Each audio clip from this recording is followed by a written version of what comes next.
YouTube right now. If you can't watch us on television, of course, throughout the day, our whole show is available on demand on our YouTube channel. Now, today, we look at the situation in Malamulele in Limpopo as the area is preparing for a total shutdown there this week. Then, 25 years ago, on this day, F.W. de Klerk made the announcement that Nelson Mandela was to be released from prison and that all liberation movements were to be unbanned in South Africa. And the Proteas will leave for the World Cup this week with real hopes of winning the tournament for the first time ever. A little bit later, we'll be talking to Gary Kirsten, who also put the big C word, that's chokers, for those of you that don't know, into the picture. And let's try and hope they can lay it to rest. But first, today's news with Katrina Milan.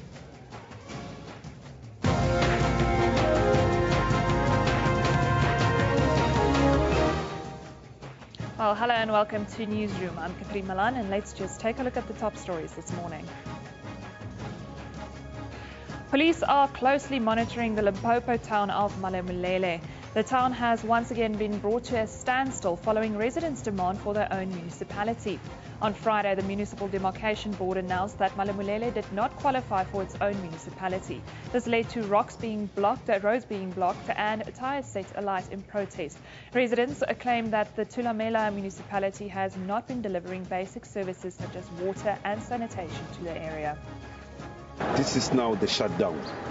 All shops are closed, taxis are not running, schools are not being attended to by school children and whatever, and everything is brought to a halt.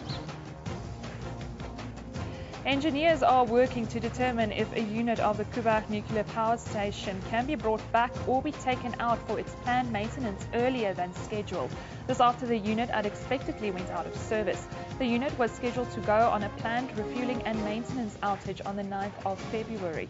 The power utility says a technical fault on the main generator transformer is to blame, and the unit has been isolated from the national grid. The fault has not affected the nuclear reactor. The High Court in Pretoria will today rule on the Helen Suzman Foundation's application for an enforcement order on the court's ruling regarding the suspension of Hawks head Anwar Dramat. The foundation presented its submissions on the application to Judge Bill Prinsloo on Friday. It wants Dramat to be able to return to work. Dramat was set to return to work last Friday after Prinsloo ruled that Police Minister Nathi Ngleko's suspension of Dramat was unlawful and invalid. Ngleko is appealing the ruling. Arms deal critic Richard Young is expected to appear before the Arms Procurement Commission in Pretoria this morning. The commission will resume its hearing after a recess of a few months. Young was scheduled to testify at the start of the hearings but failed to appear after undergoing an eye operation in June last year. The Cape Town businessman has been subpoenaed to appear before the commission, which is probing allegations of corruption in the 1999 arms deal. And today marks the 25th anniversary to the day when former state president F.W. de Klerk announced the unbanning of the ANC in Parliament. De Klerk also announced the release of the man who is today the symbol of South Africa's fight for liberation, Nelson Mandela. The unexpected announcement and South Africa's newfound freedom saw jubilant crowds taking to the streets, clashes with police and headlines such as Viva Comrade F.W. He was going to say apartheid was wrong only in a qualified way. So the answer clearly is that he must have been pushed. He gave him full honor for the role that he had played. He said it couldn't have been done without F.W. de Klerk. Well, remember, all those top stories and more are all available on our Newsroom Facebook page. You can then also keep up with our journalists on Twitter at SABC Newsroom. Evan, over to you. Thank you, Katrina. Police are closely monitoring the Limpopo town of Malamulele. Residents say they're not worried that learners are losing out on valuable school time. A total shutdown is expected to start this morning and will go until Friday this week. For the latest on the situation in Malamulele in Limpopo, we cross live to our reporter, Mangoba Nkunu, who is on location. Good morning. Good morning, Evan. Just set the scene for us on this total shutdown that seems to be affecting the entire area. Well, certainly what we are observing here today, Evan, is that total shutdown taking place here in Malamulele. As you can see possibly behind me, the streets very quiet. In fact, The bustling scenes that we saw here yesterday, today totally a different picture from that.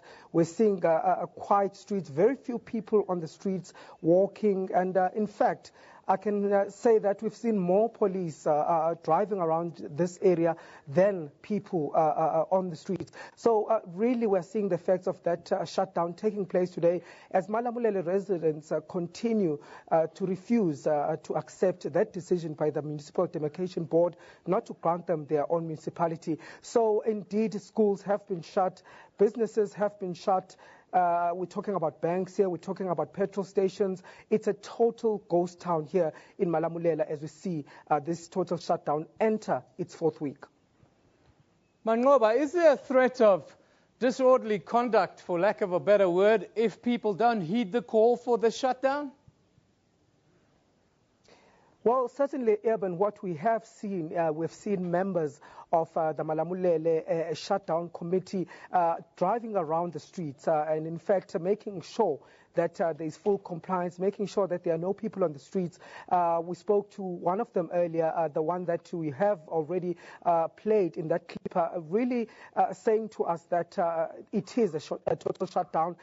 That they know that the residents of Malamulele are really fighting for this cause, and therefore they will heed that call not to go to work. They'll heed that call not to go to schools. So certainly we have seen some sort of monitoring being done by that particular committee to make sure that there is a total shutdown. Manqoba, you've talked to the leaders of this protest who sit on this committee that they formed. What do they see as a solution going forward for the problem that they seem to have? Well, Eben, what we are getting, a sense that we are getting is that they are saying that residents are not prepared at all to accept that decision by the Municipal Demarcation Board. They still are going to go ahead demanding that this decision is overturned, demanding some sort of a review really to this decision, saying that they're not going to back down, they're not going to let it go. It's been a fight that they've been fighting since 2001. They're basically saying that they want their own municipality, saying that they are not happy with the incumbent Thulamele municipality, which they blame for service delivery neglect. They say that it mainly caters for Toyando, which is a chief Sivenda speaking community, saying that it's ignoring the plight or ignoring the services for the Chisonga speaking communities of Malamulele. Therefore, they're saying that they believe if they could have their own municipality, therefore they could do better service delivery, and therefore they're not willing to back down from this. They'll continue fighting until that demand is heard by government. It has a real tribal edge to it, this argument. The threat of violence, you expect it to escalate if things don't happen? Well, Eben, what we do know at this point is that the residents have called for a much calmer and peaceful protest this time around, saying that they're not going to be on the streets, they're going to remain in their homes. They'll just show their demonstration by not going to work, by not going to schools, which is a total shutdown that we're seeing. But they're saying that they're tired of violence. So we are not expecting any violent protests to take place in these coming few days up until Friday. But certainly residents are saying that they will meet again on over the weekend, the coming weekend. They will meet to discuss the way forward. They will see in that meeting whether they will continue with protests or whether this total shutdown that we're observing is still going to go on. So certainly talks are going to take place over the weekend, but what solution they'll come with is still unknown at this stage. Manqoba, thank you very much for that update. He's on the streets in the town of Malamulele in Limpopo, giving us an update there as that town has been shut down by the action committee there in the area. Now, just to recap or to get us into the picture totally, Malamulele does not qualify to have a municipality of their own. That was the decision of the Municipal Demarcation Board final report released to the Malamulele task team and the Limpopo provincial government last week Friday. The Limpopo town is reported to be quiet now this morning, as you've seen. A total shutdown of services resumes today and will continue until Friday. Only essential services like police and health officials will be allowed to conduct their duties this week. The area has been brought to a standstill in recent weeks following the residents' demand for their own municipality there. Residents claim that the Thulamela municipality has only been delivering basic services such as water and sanitation to Tshivenda-speaking areas.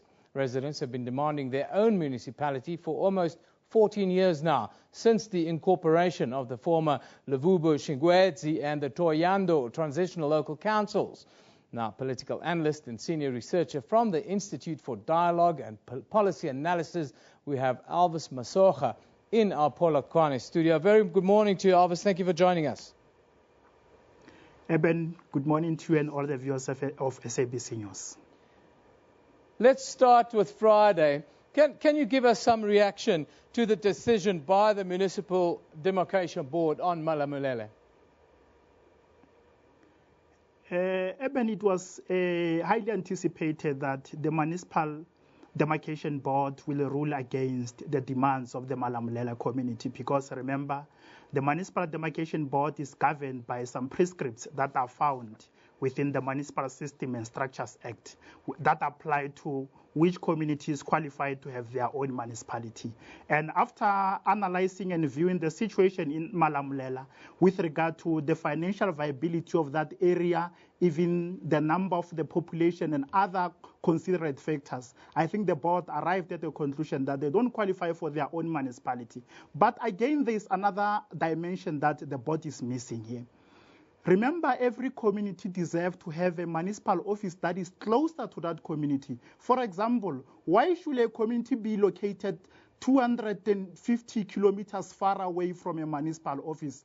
Because we have got schools that are closer to communities, we have got churches, shops, and other facilities that are closer to communities. Why must we allow municipal offices to be far away from communities? For example, in Malamulele, they have to travel for hundreds of kilometers to Thulamela, which is located in Venda. But one thing that is worrisome is the tribalistic tone of their demands in Malamulele, to say they don't want to be serviced by Venda-speaking officials. I think to me it's marks of Bandustan tribalist ideology. You talk about this tribalism. It seems as if there's a standoff. Can you see this tribal element starting to play out as a feud almost within these communities if they don't heed the call of their own municipality? I sympathize with the broadness of their demand that they must have their own municipality. I understand that. But what I do not understand is this, Bandustan tribalist ideology that is inherent in their argument to say, as Tsonga-speaking people, we want our own municipality. We don't want to be serviced by a municipality that is dominated by Venda-speaking people. So it is no longer, a qualitative argument. I agree that Malamulele is far away from Thulamela municipality. Maybe Parliament must amend the Municipal System and Structures Act and start to create room for what we call a satellite municipal office. We target only communities that are far away from municipal offices, and then we say we are going to create a satellite municipal office for you because you are far away from the original municipal office. I think Parliament must start to debate changes that must be made to the Municipal Systems and Structures Act. Elvis, is there an argument, though? They have an argument that says the Tshivenda-speaking officials don't care about them and therefore they don't get basic services where they live. Is there any truth to that argument? No, it is obviously, understandable. You can sympathize with that argument because imagine an area that is located 200 kilometers far away from the original municipal office. Obviously, the pace of service delivery will be slow to that community. I understand and I agree that to a large extent, they are not able to receive necessary basic services that they are supposed to get because they are located far away from a municipal office. What government must do is to make changes to the law that apply to the operation of municipalities to say all areas that are located far away from municipal offices, they must have their own satellite offices. We must even change that act to say that maybe we need to create a room for deputy mayors. Because in the country, we don't have a position we call a deputy mayor. We only have got a mayor. But we need to have deputy mayors that will be located in these satellite municipal offices that I'm talking about. Because I've got a problem as an analyst. Many facilities are closer to communities, like shops, schools, churches, and other facilities are closer to communities. But why are some municipal offices located far away from communities? It's a problem that government must address. What about the shutdown then this week in conclusion, Elvis? How do you view this shutdown, and do you expect matters to escalate after the shutdown? Not all, right-thinking South Africans must condemn the violence that is accompanied by the demands, from the Malamulele residents. We need to condemn those acts, of hooliganism and violence, because we have got a table. Obviously, on the part of government, there is an indication, because I was even reading, a statement from the Premier's office that they are prepared to sit with the residents of Malamulele to try to iron out these differences. But the blockages of roads, the stoppage that has been made to attendance of schools, people are no longer attending to their workplaces, I think it needs to be condemned. We must never condone violence of whatever kind. That is what a very worrisome part of it. I agree with the broadness of their demands, but I differ with the strategies that they are employing, because they've turned Malamulele into a terrorism zone, into a zone of danger, a zone of violence, a zone of terrorism. I think it needs to be condemned. Thank you very much, Elvis. A zone where children are not even allowed to go to school. That is terrorism in the extreme. That's our political analyst, Elvis Masocha. He's a researcher from the Institute for Dialogue and Policy Analysis. He came to us live from our studio in Polokwane. What are you saying? What are you passionate about this Monday morning? Here are some of your tweets, some of your views. Zaki Matabula says, "You'll never even a day undermine Batsonga-speaking people. We deserve to have our own municipality." Talking about Malamulele. We need municipality, says Zaki. Spusiso Mokwana says, "Continue to fight for what you believe is due to you." Kinani Batlale Base, Malamulele, this government has a tendency of making people fools, says Spusiso. But Lula says, I'm talking about people that are fueling the fire, not the residents. Anyway, the people must also be reasonable. I agree with that sentiment. Why is Thulamela municipality unavailable for comment at all times in the face of a crisis? That's a legitimate question being asked by Diana. My issue with it is, why do you have to keep the children out of school? That's the future. That's what we have to look after. Send the children to school. Now, time to take a look at tweet of the day sent by Butle Samuels on the sad passing of Simba Mere. She says, "When someone genuine, spirited, honest and funny leaves this earth, the world loses its beauty, for there are too many ugly things." Rest in peace, Simba. That is a sentiment that all of us share today here at the SABC. We've lost a brother, we've lost a colleague, we've lost one of the bright young talents in our country. Now, Simba Mere will be remembered for his ability to captivate an audience by his powerful voice, liveliness, and that unforgettable smile. Our condolences also go out today to the family and loved ones of businessman and music promoter Prosper Makwaya, who also passed away over the weekend after complaining of a high fever. Further condolences to African Bank executive Tami Sokuto, who died at the tender age of 53 after a short illness this weekend. May all of your souls rest in peace. Let's now move on and take a look at the front pages from around the globe on this Monday morning. In Australia, the Daily Telegraph is reporting that Prime Minister Tony Abbott's job hangs in the balance. No, that's not it. There we go. Thank you. Senior cabinet colleagues conceding his leadership could be beyond recovery in the wake of Queensland's devastating poll results. Back here on the continent, in Nigeria, the Vanguard is looking at the bloodbath in Maiduguri, where there was fierce fighting between Boko Haram insurgents and Nigerian troops yesterday. And in the United Kingdom, the Daily Mail is looking at Andy Murray's fury after letting another Grand Slam title slip at the Australian Open final. He was complaining that Novak Djokovic was feigning injury at times during the third set. Sometimes you just have to accept defeat and move on. Before we go to a break, let's just take a look at what's happening across and outside our country today. In Pretoria, a decision on the Helen Suzman Foundation's application for an order to enforce the court's ruling that Hawks head Anwar Dramat's suspension is invalid is expected to be delivered. We stay in the capital, Pretoria. Gauteng Education MEC Panyazele Sufi will visit the Kura Rudaplat School, which is placing pupils in classrooms according to their race. That'll be an interesting one. We'll see what comes out and we'll reflect it tomorrow. Still in Pretoria, Minister Jeff Radebe is expected to brief the media about developments on the 11 outstanding bodies from last year's Nigerian church collapse. We'll also get an update on that story, and hopefully we'll have some closure a little bit later in the week. Maybe we'll bring the scone people in to come and tell us what is the latest. Anyhow, this is Newsroom. We'll be back with you after a short break.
Welcome back. Today marks exactly 25 years since former President F.W. de Klerk announced the unbanning of the African National Congress, Pan-Africanist Congress, the South African Communist Party, and other liberation movements. De Klerk also announced the release of the man who is the symbol of South Africa's fight for liberation, Nelson Rolihlahla Mandela. Now let's just take a quick look back at that historic parliamentary announcement. The steps that have been decided are the following. The prohibition of the African National Congress, the Pan-Africanist Congress, the South African Communist Party, and a number of subsidiary organizations is being rescinded. People serving prison sentences merely because they were members of one of these organizations, or because they committed another offense which was merely an offense because a prohibition of one of the organizations was in force, will be identified and released. Prisoners who have been sentenced for other offences such as murder, terrorism and arson are not affected by this. Momentous day it was. Now to give us insight into Mandela's public struggle and private development before and after his release on the 11th of February in 1990, we are joined by the author of this book, quite a big one, The World That Made Mandela, A Heritage Trail. Luli Kalinikos is with us in the studio this morning. Very good. Quite a heavy book, isn't it? It is. I didn't know why. Good paper. It must be. There must be so much information and wonderful pictures and the like in it. But you wrote this book in the year 2000. Your book broke new ground by identifying both people and places that shaped the life of Mandela. Can you tell us a little bit more about this journey and the content a little bit? Thank you. The world that made Mandela was because I was conscious of the fact that he didn't just spring out of thin air, obviously. He belonged to he had an identity and belonged to a huge community as a royal, in a sense. But also, of course, he then helped to build up the ANC Youth League and the ANC itself. But he actually was singled out, in a way, as a leader by Walter Sisulu, who was very impressed with his mind as well as his values. And it's the people, actually, and the organization who made him. And I must say this, that the ANC in exile, Oliver Tambo, his close partner and friend, was the one who pushed to say we need a symbol, a personification of the struggle. And they thought Mandela is the man. So long before he was released, he was, remember they had that 70th birthday of this huge concert in the UK to celebrate and call for the release of Mandela. So it became a worldwide figure. So the world that made him was both inside and outside. I want to talk specifically about this day 25 years ago. It happened in Parliament. Yeah. The unbanning of the ANC was announced. The world sort of changed overnight almost for all of us here in South Africa. What do we know about this day in Mandela's life? How did he receive the news on this day? He knew that there was going to be an announcement, and he said he wasn't prepared to be released on that day before all the other conditions were put in place. And that included the release of all political prisoners. He wanted to be like the captain of the ship, the last to leave. Yeah. They needed another week or so to negotiate before he was released himself, and strode across with his hand held high. A poignant moment, it yes. Absolutely was. I want to talk about the two leaders, the Nelson Mandela, of course, but I also want you to give us a little insight into F.W. de Klerk. We've seen in recent weeks there's this fight that's erupted in Cape Town around the naming of Table Boulevard into F.W. de Klerk Boulevard. Yeah. How do you view that, and how do you view F.W. de Klerk's contribution? Well, there's been a lot of discussion. Was he pushed or did he jump? And it seems that he too was made by his constituency, in the sense that leading figures in the Broederbond, the dreaded Broederbond, that secret society, were the ones who were saying we're going to have to go all the way. If we don't go all the way, it's going to be a mess. And so there was a gasp when he announced, like, the Communist Party was unbanned. Yeah. But of course, Mandela was very pragmatic. De Klerk was pragmatic because, of course, the Berlin Wall had fallen. So, in fact, communism was not the threat to them that it had been before. What about the relationship between Mandela and de Klerk? A lot's been said about it. You have some insight on that? Well, it had its ups and downs. I mean, obviously, Mandela was greatly appreciative of his foresight. But as the violence continued, he began to, and remember, Mandela also called on the youth to put down their weapons, and that wasn't popularly received. But as the violence continued, Mandela began to wonder whether de Klerk wasn't keeping his options open, the same way as the ANC was keeping its options open, by still having MK in place and Operation Vula. As Mandela, a famous quote he used to say, he says, politics is not for sissies. I suppose that can put it into picture. But it's now 25 years on. Do you believe that Nelson Mandela would be happy with the South Africa that we are living in today? Well, I think he would probably say, look, it's not for sissies. No one said it was going to be easy. There are new challenges. Once you're in power, there are new temptations and there are new challenges and unforeseen ones, like the borders being open to the neighborhood, the region, with people desperate for jobs and refuge. So there were unforeseen challenges. And I think that we've achieved a lot, but we've got a long, long way to go still. So you know, as we keep on saying, the struggle isn't over. The struggle continues always. Yes. Thank you very much for joining us today. Until we overcome poverty, I think, in South Africa, we will never be free. But That's right. thank you for joining us. That's the author of a wonderful book, The World That Made Mandela, Heritage Trail.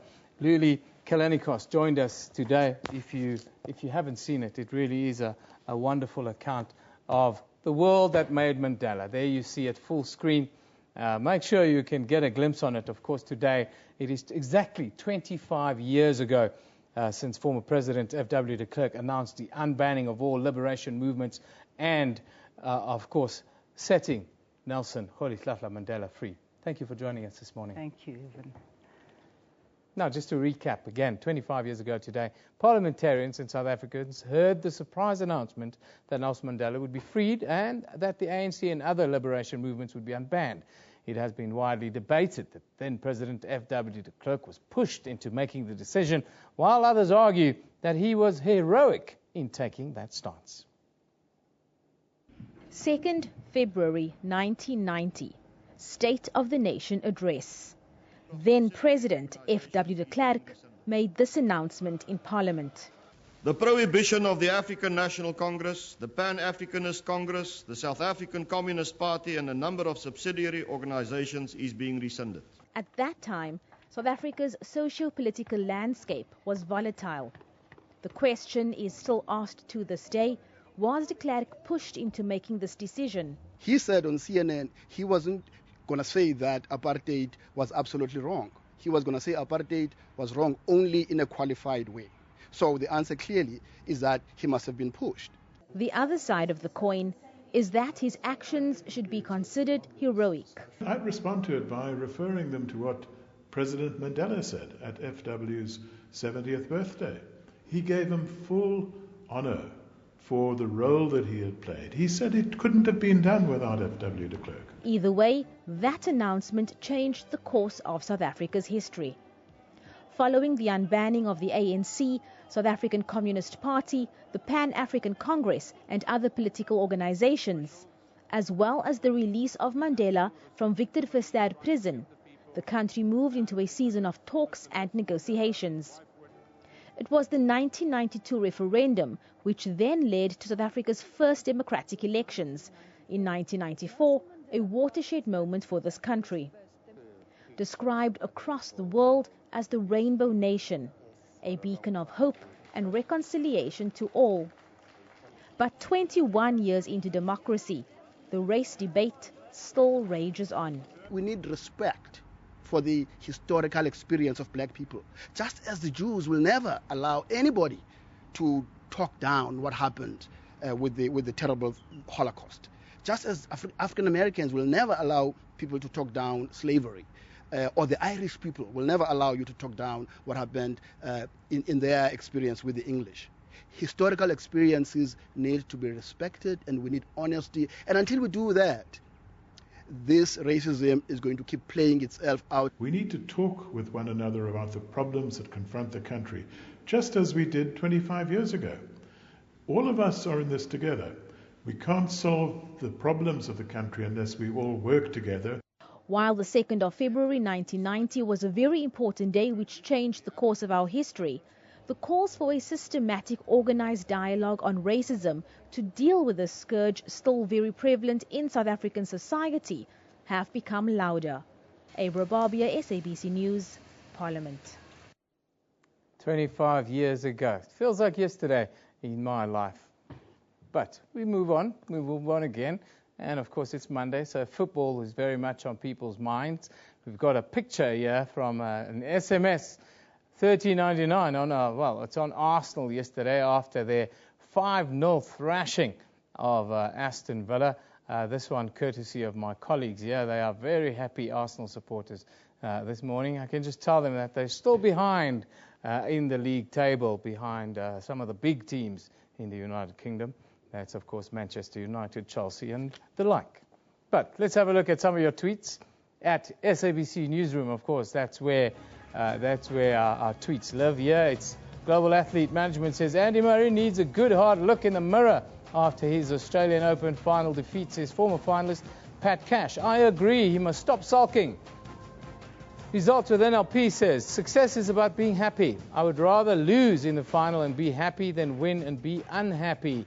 Oh, that's a profound quote. The Real Red Lobster says, today is a very long day for Andy Murray tennis fans who also like Super Bowl, sleep-deprived sport. Yeah, there was also the Phoenix Open and a whole host of other events. Here you have a wonderful picture from Ravi Kumar on Novak Djokovic, who defeated Andy Murray to win the men's singles title. It's his 5th Australian Open title. That happened yesterday, and what a wonderful achievement it is for Novak Djokovic. Let's take a look at what's on our Newsroom Facebook page. Today you'll see there the arms deal critic Richard Young. Well, he's expected to appear before the Arms Procurement Commission in Pretoria this morning. You'll also see that it seems as if the Limpopo town of Malamulele is quiet today. This after the area was brought to a standstill in recent weeks following the residents' demand for their own municipality there. And as the country mourns the death of top billing presenter Simba Mere, the driver of the vehicle that collided with his car faces 2 counts of culpable homicide and another of reckless and negligent driving. You can find all of those stories on our Newsroom Facebook page, or you can visit SABC News or sabc.co.za/news. Yes, Simba was on his way to the airport to go to the JNB Met when he met with his tragic fate. You're watching Newsroom. We'll be back after short.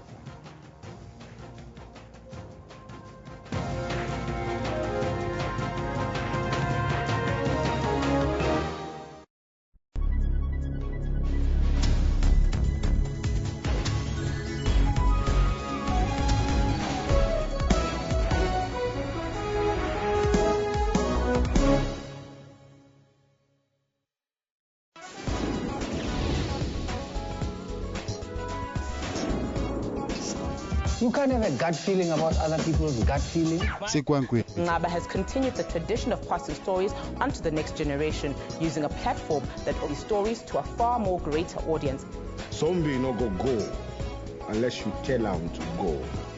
This is what the audiences all over the world knew Fela Kuti for. Join Musam Khalifi on Afro Showbiz every Saturday at 19:30 CAT.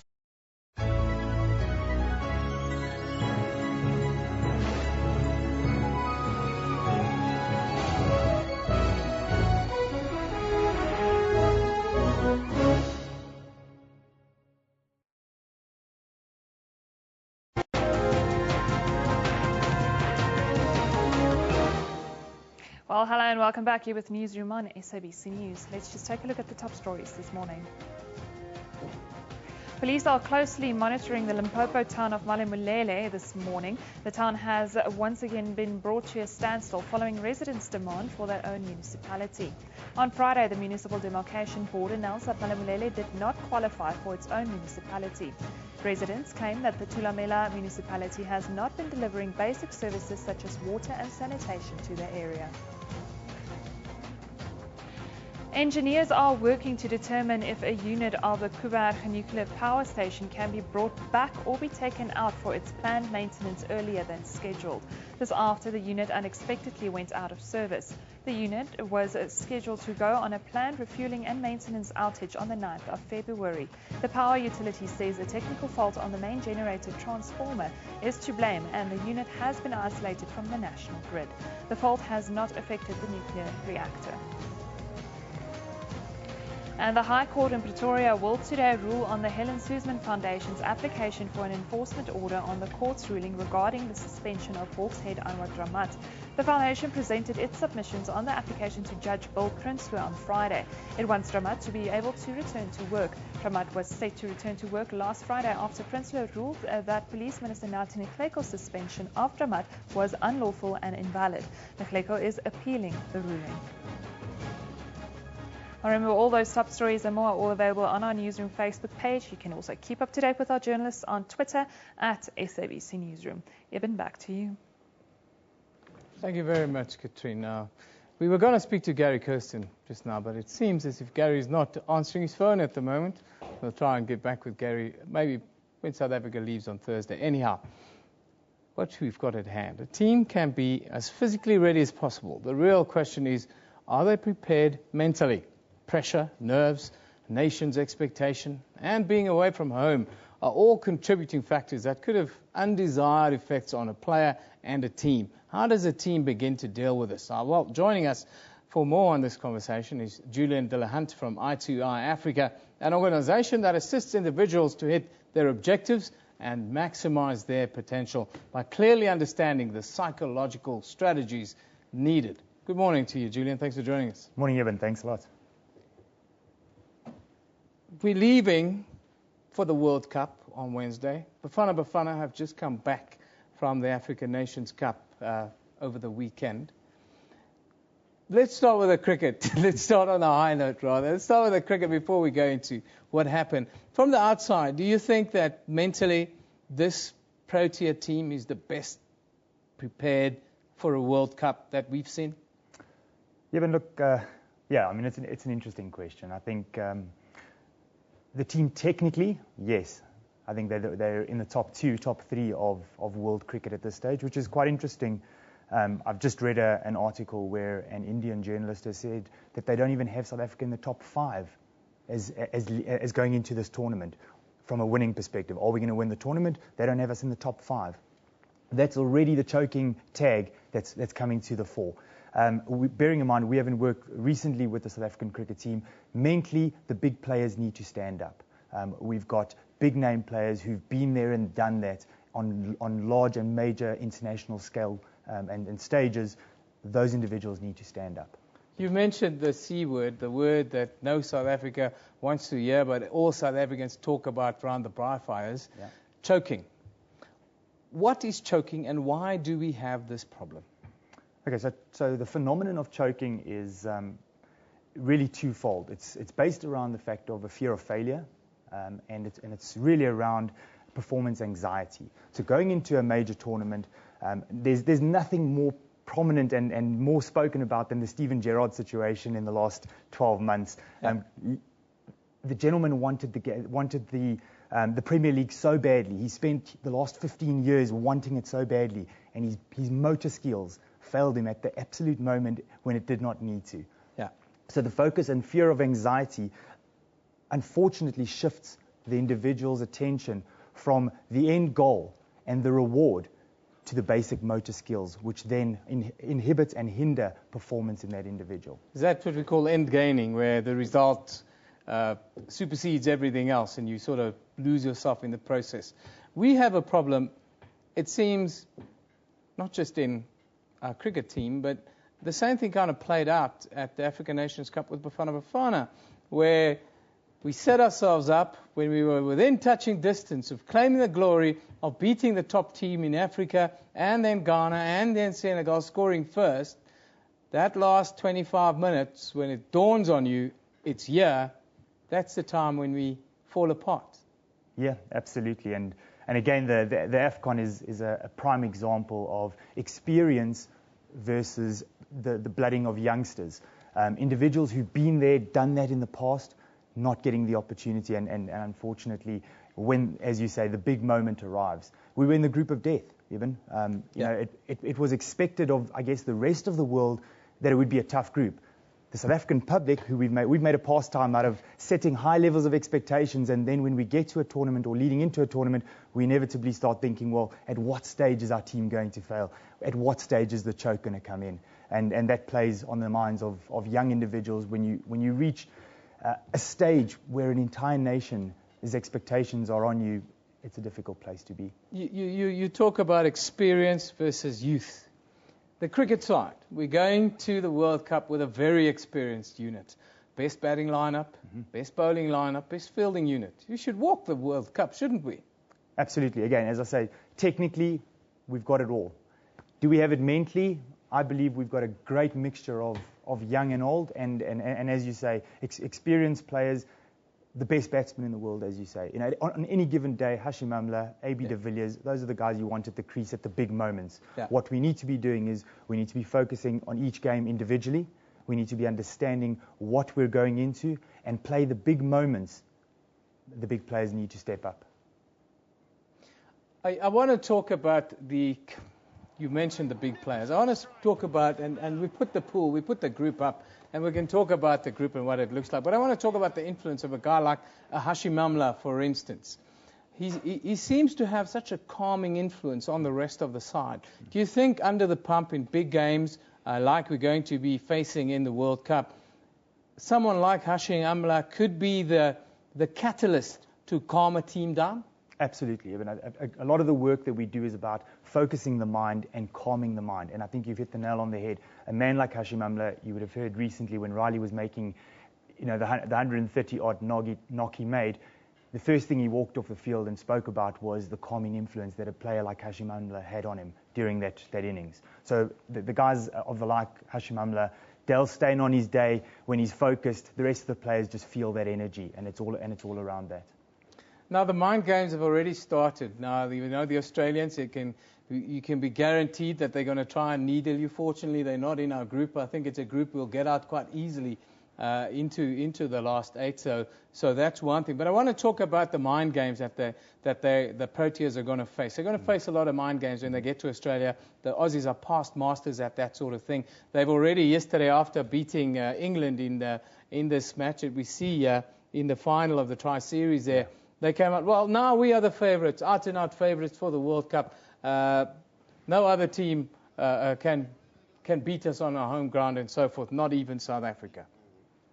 What do you say to that, and then the barrage that they will face from the public and the media and everyone in Australia once they step off the plane there later this week? Yeah, absolutely. I think that's unavoidable. So we've got to be putting in strategies in place to cope with those areas that we're going to be facing. One of the other areas around choking is when an individual is focusing on external factors, that barrage of information, as you call it, the overload of information, can steer an individual off target. The reward, South Africa have to, as I said previously, we've got to understand that we want this World Cup. As a South African nation, we all want to see that the Proteas come back with a World Cup. However, we've got to take this one moment at a time, one big game and one big moment in a match at a time. So absolutely, the choking tag I can almost guarantee you when we step off the plane, that would be the first thing that we mentioned. What's your advice to the South African public ahead of this tournament? Put your feet up and enjoy it, I guess. Again, as I said, the pressure is going to be there. The South African public, as the tournament goes on, you're 100% right. We're expected to comfortably come out of this group, as we have in many of the past World Cups. It's when it gets to knockout stage where the South African public may start getting a little nervous. And I would say, we've got to keep supporting and remaining calm and taking each game as it comes. Well, Julian, I hope that things go right this time. We've got real legacy issues from the rainy 92, Donald dropping his batty 99, and a whole host of other. I don't even want to mention 2003 when we couldn't add the extra run when the rain came down. So hopefully we can bury the hatchet and move on from this. Thank you for joining us today. Before we go, that's Julian De La Hunt who says that we've got strategies in place. Let's hope we can pull it off. Anyhow, let's have a quick final look at some of the tweets that you're on about this morning at SABC Newsroom. Of course, we're talking about Simba Mere, who passed away tragically Saturday morning at about 5 a.m. in a car crash. May the Lord be with you, despite how we feel about your loss. The Lord knew on this day before you were even formed in your mom's womb. Okay, St. J, I suggest you get a dictionary or use spell check, my friend.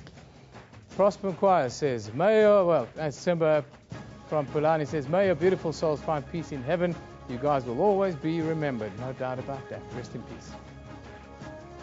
And then Tando Ngumalo says, I still cannot believe that Simba Mere is no more. What a talent, ever smiling and humble guy. This is so sad. You can keep those tributes coming. At SABC Newsroom is where we will put those tweets up. We'll keep on running those tweets for the rest of the week. That's where we wrap it. Rest in peace, Simba. Our thoughts are with your family this week. Newsroom, of course, broadcast live from our studios here in Auckland Park, Johannesburg, every weekday morning between 9 and 10 a.m.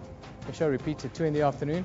Total rebroadcast then at 5 a.m. the following day. We also stream live on YouTube at that time, and you can watch the show on demand on our YouTube channel if you miss it. This is SABC News. You've been watching Newsroom. We love it in the morning.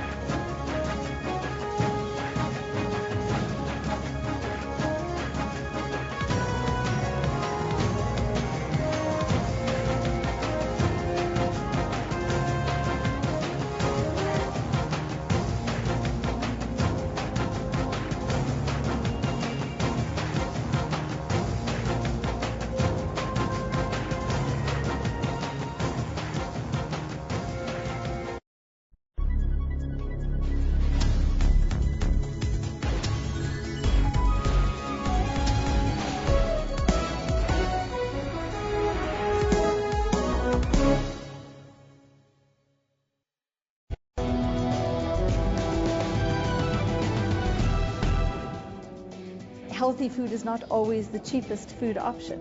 And so making the healthy choices, the easier choices, remain a health challenge for South Africa.